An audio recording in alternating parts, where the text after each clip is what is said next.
Hi, guys. Take it away, babe. Well, we're here to give you some helpful tips for engagement.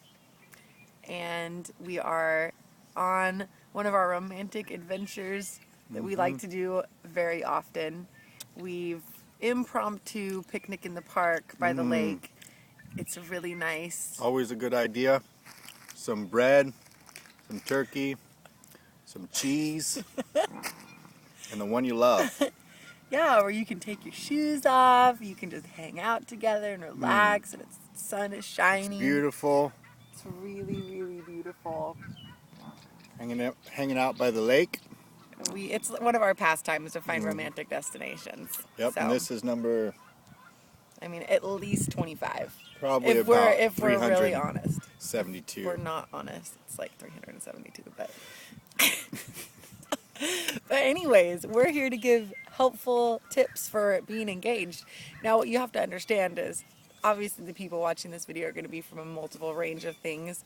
Jared and I have a strong faith, and we are waiting until we get married to get it on, which is awesome and amazing, and we are super excited about that day.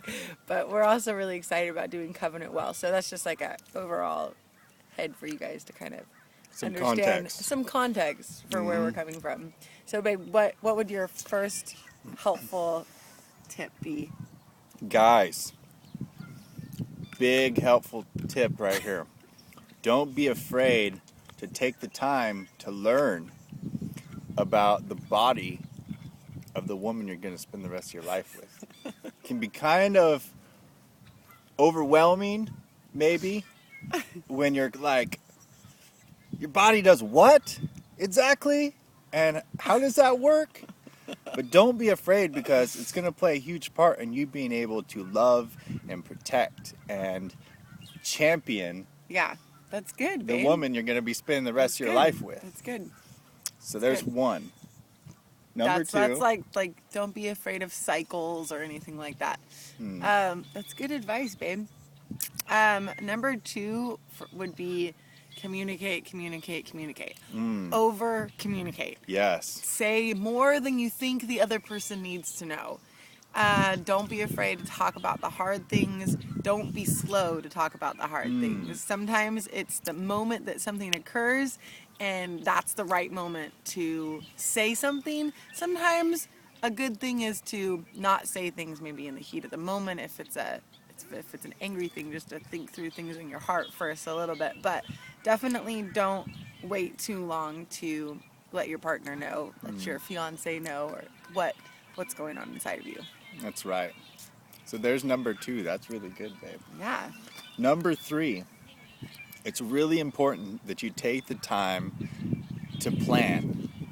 Yeah. To research, to plan, to figure out a goal, at least for your next year. We've got a plan and a goal for at least our first year, but it's also very important not to try and plan everything.